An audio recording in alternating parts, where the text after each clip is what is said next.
My name's Hayden Davis. I'm a senior at Baylor, and I'm a University Scholars major concentrating in art history, museum studies, and history. I'm actually from Waco. Growing up, I was always very aware of Baylor. Both of my parents are actually currently professors here. So I always had this innate Baylor bear inside of me. My name's Kate. I'm a senior painting major. I'm from Dallas, so super close. It was Baylor that really sold me on there's so many different kinds of people and experiences. My name is Jenny Sheffield. I'm a professor of art, of photography. I come by way of Virginia and San Antonio. Took a 13-year hiatus in the commercial world of photography and then decided to finish up my graduate degrees at UTSA, and then came to Baylor from there. So my name is Tina Linville, and I am in my 4th year here at Baylor teaching fiber. I was very excited to come here because it's rare to have a school have a fiber program. We are actually the last program in Texas that allows a student to pursue a BFA in fiber. So it's rare to get to explore the tactile qualities of fiber in a studio art context. But I was also really excited to teach in a Christian context. I really love the idea that I don't have to quiet the whys of my making while I'm teaching my work. My day consists of 2 classes. It is an analog or darkroom class and then a digital class. So if a student comes into the darkroom class, they are learning 35mm cameras, they're learning how to shoot film, they're learning how to do lighting, use aperture, shutter, ISO, all of the tools of the 35mm skills. So whether you're a non-major and you've had no experience, or if you're a major and you've had some experience with the camera, it doesn't really matter for these classes. I'm able to keep it to 12 to 14 students that I can work individually. So I spend my entire class time going around individually with each student and working with them on what their intention of their work is. I can know and tailor the content of the class based on the interests of the group of people that are in the room. And that's the cool thing about Baylor in general, is you can have those smaller classes and have that one-on-one time, but also go and do your other core classes. The classroom has become a much more collaborative and reflective space for us, where in teaching and through our discussions, they're informing my art and I'm also helping inform theirs. If the professors are required to also be practicing artists, and so they're in the thick of it with you. Where they learned how to write the press releases, do all the PR, install, how do you curate the work together of different disciplines? People that are teaching you are making right alongside you. They are showing all the time. They are in that hustle. Many people don't even know what fiber is when they come in the building. So you can't know that you're a fiber artist if you haven't even realized that that's allowed and that's a category. We're learning weaving, we are learning basketry and other 3-dimensional forms like macrame. In an ideal world, every year we're having a visiting artist coming in and someone from outside, because sometimes you need someone, not your teacher, to tell you the thing. My name is Genaro Solis Rivero. I'm a professor here at Baylor University. I teach graphic design at the Department of Art and Art History. And I've been practicing graphic design professionally for more than 22 years. My name is CJ Kalwasser.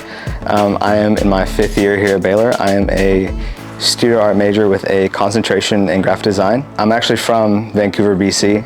I was born in Canada and I grew up there. I did about 1 semester of pre-med, and I was doing a minor in studio art. Professor Jingles really pushed me to keep following my art career.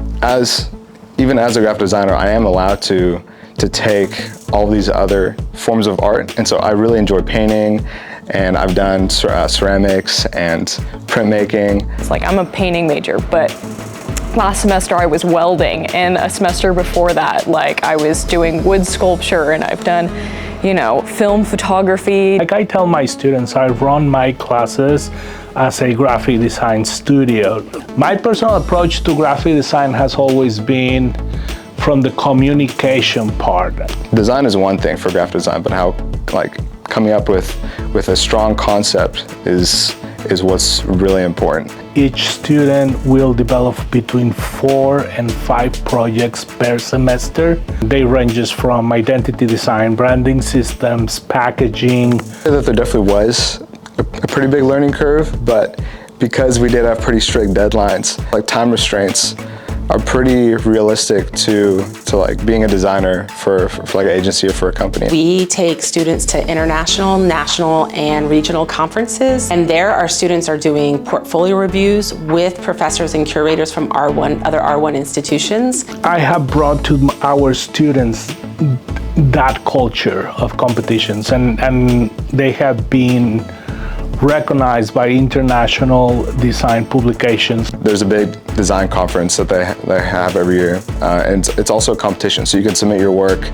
We had to take our portfolio of what we had done so far and sit down one-on-one with actual like designers from different companies. A very common question that I always get from the parents of my students is, my son going to be able to make a living? And the simple question is yes. Every single product or service needs design. It is all about communication, having a specific message to a specific audience. I wish I'd known that you don't have to settle with this major. I could work for a company and I could work on their packagings, I could work on their social media, I could work on their magazines and their blogs and whatever. One student who's a recent alum who's now teaching at UNT. We have a tenure track down at Temple College who's now running her own and building their own darkroom for that university. Have Dallas-Fort Worth, we have San Antonio, we have Houston, we have Austin, we have like all these little art worlds. I have another student, very talented. She went on a pickleball association in Dallas. I think that I've had many people tell me that they think my work is cool and interesting, but they just don't think, they've encouraged their kids not to do it because it's not going to get them a job or they're not going to make any money doing this. And I think that that's probably the wrong way to look at it. And I think if you really enjoy what you're doing, then it doesn't matter. I really want to wake up every day and like what I'm doing. Creative thinking, problem solving, critical thinking. Artists are problem solvers. That is what we do. I first want to shout out Dr. Heidi Hornick. She received the Cornelia Marshall Smith Professor of the Year Award this year, and she's also my thesis advisor and someone that I worked with in that initial upper level seminar class. Winter, my painting professor, she has just been such an incredible role model and influence, teaching me how to paint and pushing me conceptually. Also with Winter would be Jennings Sheffield, Professor Sheffield.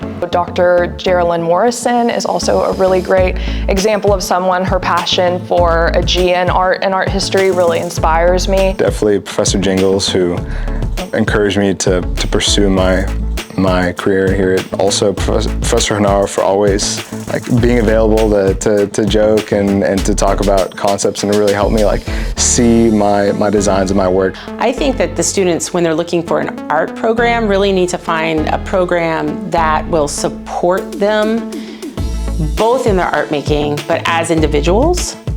And I think that Baylor does a really unique job in doing that.